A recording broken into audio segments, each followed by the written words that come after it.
Welcome back, everybody. I frequently get asked about investing books, and one of my favorite books that really shaped the way that I think and how I approach investing isn't about investing at all. And that book is Annie Duke's Thinking in Bets. So in this video, we're going to break down what the book is about, the key points I thought were interesting in it, and how I think it relates to investing, and especially picking stocks. And as a side note, I think the concepts really apply to just life in general. So let's go ahead and get started. All right, so what is this book actually about? Now, Annie Duke was a professional poker player, winning over $4 million during her career, which she retired from in 2012. And Thinking in Bets is a book where she uses her experiences and applies them to life in general, but specifically, as it says on the cover, making smarter decisions when you don't have all the facts. And as much as we love to dig into every company and look at every financial statement and obsess over every chart, the reality is that when you're investing in a company, you're always in a position to where you don't have all the facts. So we can already see how this applies to what we're doing. Now, the main idea in the book, which was eye-opening to me,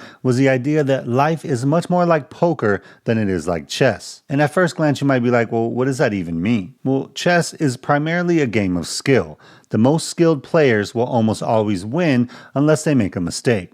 The likelihood of a certain outcome is pretty much within your control. Now, poker, on the other hand, obviously has a skill element to it, but it's also a game of probability and luck. You can be the most skilled player at the table, not make any mistakes, and still lose, simply because you were unlucky. And to me, this is a really insightful way to look at both life and investing, and I think it's something that people just don't naturally understand, which we're going to get into in a minute. So let's break down the key points of the book that I thought were interesting and how I think they relate to investing in stocks. First, understand the difference between luck and skill.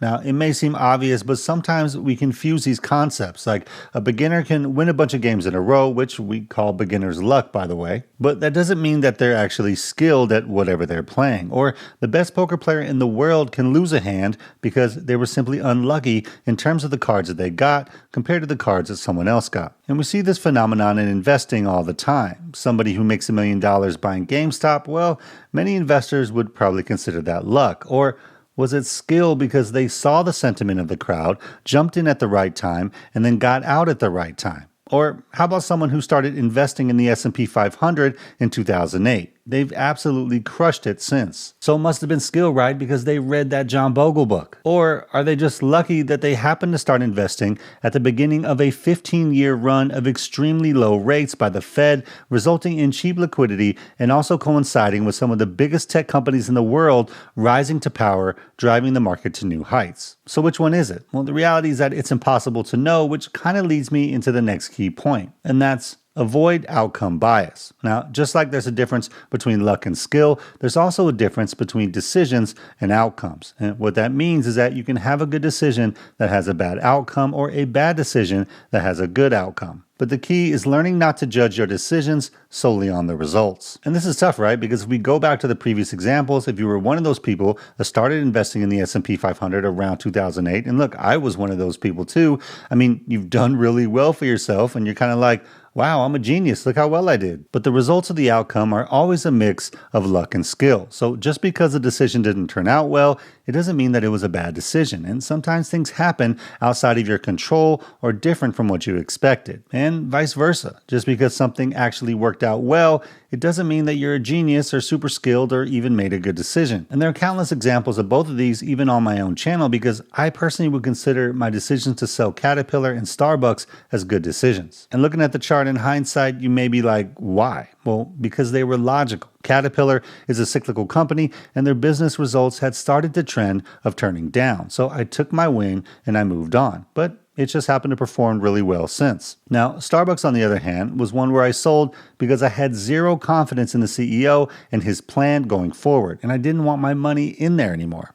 And then a few weeks later, they fired the CEO and the stock went up by a lot. So was I wrong about Starbucks? Well, not really. I mean, they fired the guy, which means that I wasn't the only one who was thinking that way, right? But I had no way to predict that they would actually fire him and the stock would go up a lot. So for those that actually held on and were rewarded, that's awesome, because every single result is a combination of luck and skill. And this is arguably the biggest thing that you see online when it comes to investing content and comments. People judging the decision only based on the outcome. Now, I publish all my stock decisions here on the channel, so anytime something happens one way or another, I hear about it. Look, I'm the new Kathy Wood with all my bad timing. I'm going to regret my Starbucks sale. And I've said many times on this channel, like, not every decision is going to be a winner. And I'm not the only one who says that. It's Warren Buffett and Peter Lynch and just about every other famous investor that you know. So next time you make a decision that doesn't turn out the way you expect, don't freak out. Evaluate what happened and judge your decision based on the merits and logic behind your reasoning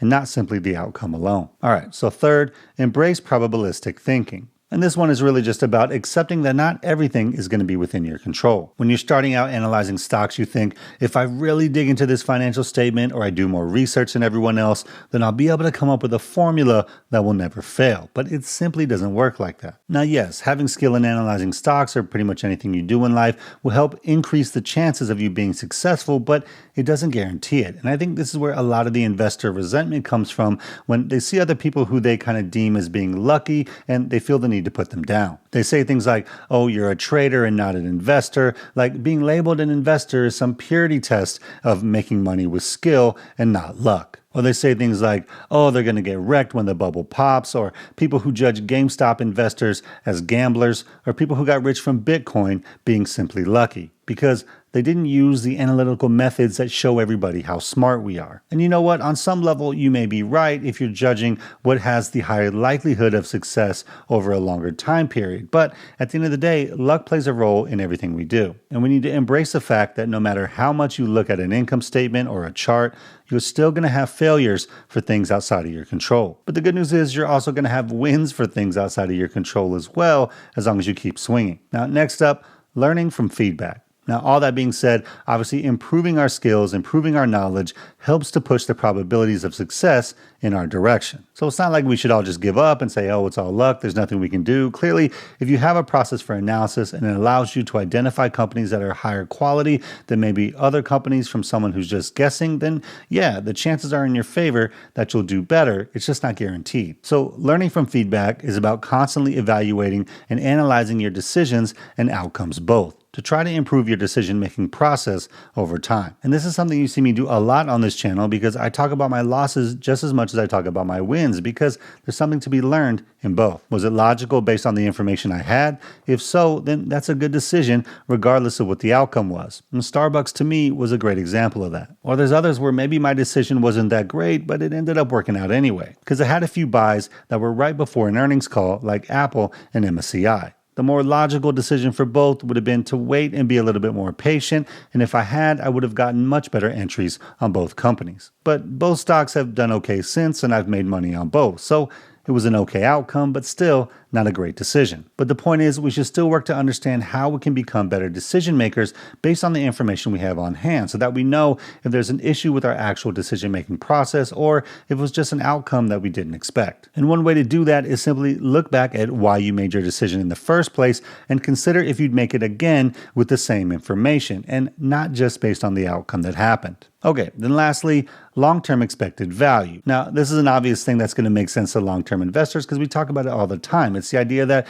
you can make a decision that may not pan out at first or for a very long time. So understanding that the long-term benefit is what matters the most, and evaluate your position or decision based on that as opposed to short-term outcomes. So look, I can honestly say that thinking in bets really helped me, because this idea that life and investing is more like poker than it is like chess, that's like worth the cost of the book alone, because it helped reframe basically how I look at every opportunity in my life. Some are going to work out and some aren't. Sometimes it's because you made a bad decision and need to improve your process, or sometimes it's because you were unlucky and just have to keep swinging. But having the awareness and maturity to judge yourself and your actions that way is huge. And again, not just for investing, but in everything we do. Now, overall, in terms of the book, I will say there are places where it feels like it kind of gets repetitive.